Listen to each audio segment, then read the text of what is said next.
Welcome back to the strength for your hope you are doing well and making good investments. बात करेंगे Suzlon energy limited के बारे में। 2 दिन के अंदर कंपनी ने काफी सारी चीजें अनाउंस करी हैं, लेकिन एज एन इन्वेस्टर ना बोनस ना डिविडेंड ना किसी भी तरह का अलॉटमेंट हम लोगों को यहाँ पर हुआ है, यानी कि आप लोगों को, यानी कि मुझे, यहाँ पर जो भी इन्वेस्टर है उसको। ठीक है, अब क्यों नहीं हुआ है? कंपनी ने रिसेंटली एक अनाउंसमेंट करी, जब कंपनी को सब्सिडरी का पूरी की पूरी चीजें रिजॉल्व यहाँ पर हो रही हैं धीरे धीरे, उसके साथ में कंपनी ने डिविडेंड की अनाउंसमेंट करी। लेकिन इस अनाउंसमेंट में ना, देखो, आप अगर एक ही सवाल बार बार पूछोगे अलग अलग फोरम पे जाके कहीं पे भी कि यार डिविडेंड कब कंपनी देगी, कब कंपनी डिविडेंड दे रही है, जब भी कंपनी को डिविडेंड देना होगा कंपनी अनाउंस कर देगी।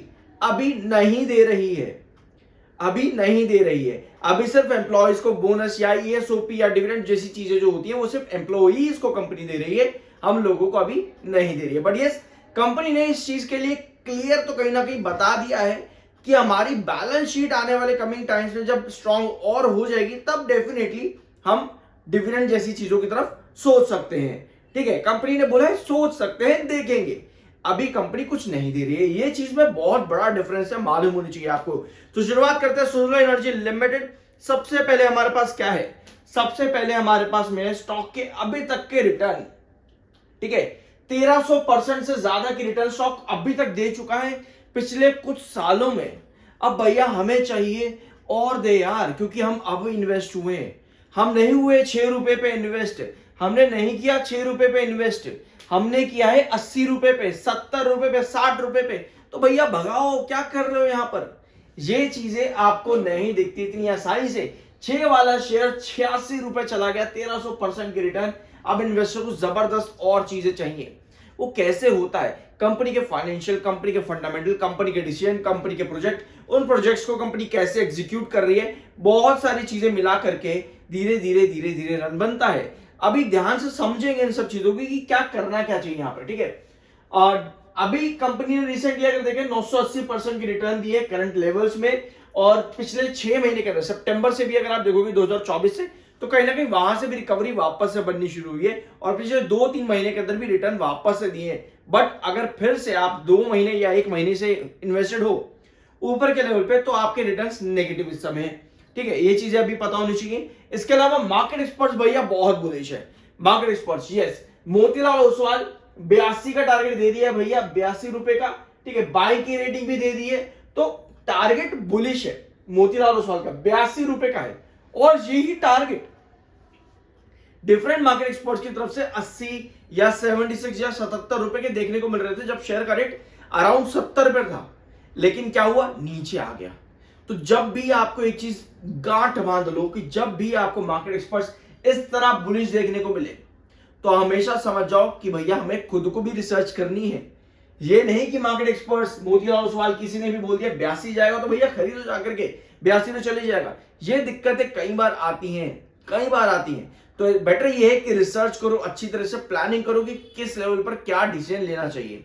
अब मोतीलाल ओसवाल ही नहीं, बल्कि अगर आप थोड़ा नीचे आओगे यहाँ पे, आपको और भी मार्केट एक्सपर्ट्स जैसे कि आनंद राठी, इन्होंने भी बाइंग की रेटिंग दे रखी है, टारगेट 81 रुपए का रखा हुआ है। ठीक है, तो आपके पास 2 बड़े टारगेट हैं, लेकिन भैया ये अचीव कैसे होंगे? अगर आप इन रिपोर्ट्स को खोल करके देखते हो, तब हमेशा आपको एक ही चीज नजर आएगी कि कंपनी के पास प्रोजेक्ट्स का ओवरबर्डन है। इन प्रोजेक्ट्स को जितना जल्दी कंपनी फाइनल करती है, उसके हिसाब से ये टारगेट्स अचीवेबल हैं। यानी एग्जीक्यूशन के अंदर कंपनी जितना डिले करेगी, उतना डिले इन टारगेट्स में भी होगा। तो आपको ये पता चाहिए कि ओवरबर्डन जो कंपनी पे है वो कितनी जल्दी खत्म हो रहा है, कितनी जल्दी कम हो रहा है। अगर नहीं हो पा रहा मतलब डिले होगा, अगर जल्दी कम हो रहा है ओवरबर्डन प्रोजेक्ट्स का एग्जीक्यूट कंपनी जल्दी कर रही है, मतलब आपको वो लेवल्स जल्दी दिखेंगे। तो ये चीजें आपको यहां पर रिसर्च के बाद ही मालूम पड़ती है। इसके अलावा रिसेंटली कंपनी ने जो अनाउंसमेंट्स करी है वो मेजर तो देखो यही है। इसके अलावा Q1 के बारे में कंपनी ने यहां पर बताया है, डेट शायद अभी नहीं दी है, बट 30,33,000 इक्विटी शेयर्स का allotment in ESOP stock options, उसमें बता दिया है कंपनी ने 2022 का प्लान जो कंपनी का लगातार चल रहा है। और मैंने आपके साथ एक वीडियो दी है पूरे एक्सप्लेनेशन के साथ में कि किस तरह से जब भी कंपनी ईएसओपी लेकर के आई है, ईएसओपी जब भी लेकर के आई है एम्प्लॉइज के लिए, हमेशा शेयर में कहीं ना कहीं करेक्शन दिखी है। जाकर के प्लीज वो वीडियो चेकआउट करना, बहुत सी डिटेल्स वहां पर हैं सीख करके जाओगे कुछ, ठीक है। बट कोई बात नहीं, मत देखना, मर्जी आप लोगों की। तो आते हैं चार्ट पैटर्न पे।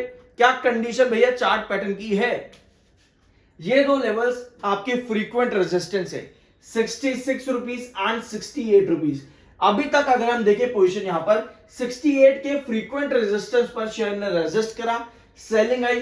अभी 66 के रेजिस्टेंस पर शेयर लगातार बना हुआ है और रेगुलर चेक करो, आपको पिछले 7-8 दिनों से लगातार 1.5 करोड़ के आसपास, 1.5 से 1.25 करोड़ की सेलिंग है हर दिन। ऑलमोस्ट पिछले 6-7 सेशन से हर दिन, और हर कैंडल की आप ऊपर की डील देखो आपको लंबी नजर आएगी। लेकिन भैया कुछ पॉजिटिविटी तो यहां पर होनी चाहिए। पॉजिटिविटी क्या है?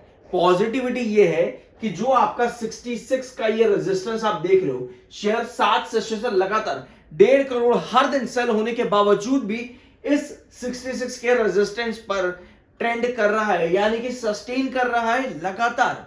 अभी लास्ट सेशन की क्लोजिंग आपकी आई है 65 रुपीज 92 पैसे पे, यानी सस्टेन बार बार शेयर यहां पर कर रहा है। और दूसरी अच्छी चीज ये आती है कि जो आप ये येलो क्रॉसओवर देख रहे हो ना यहां पर, ये Bollinger band yellow crossover, share इसके ऊपर भी टिक रहा है जो कि 65 रुपीज 18 पैसे पे है।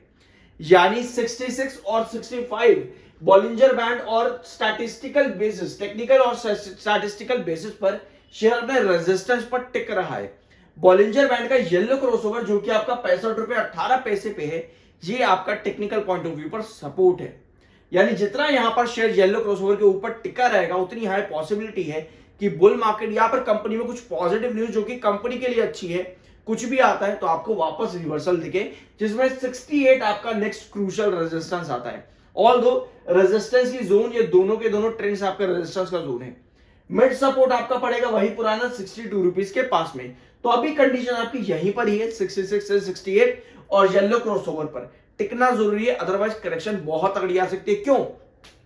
क्योंकि शेयर कहीं ना कहीं एक डाउनवर्ड वेजेस पैटर्न पर भी है, जिसमें पहला रेजिस्टेंस आपको नजर आता है 72 पे, अगला 68 पे। और अगर 66 ब्रेकआउट नहीं होता, 66 ब्रेकआउट नहीं होता, ये ब्रेक डाउन हो जाता है, मतलब कि स्टॉक एक्चुअल में यहां पर डाउनवर्ड वेजेस पैटर्न की कंडीशन पर है, which is not a good sign. बाकी यहां पर देखते हैं 1 आवर टाइम फ्रेम पर भी कंडीशन एक बार।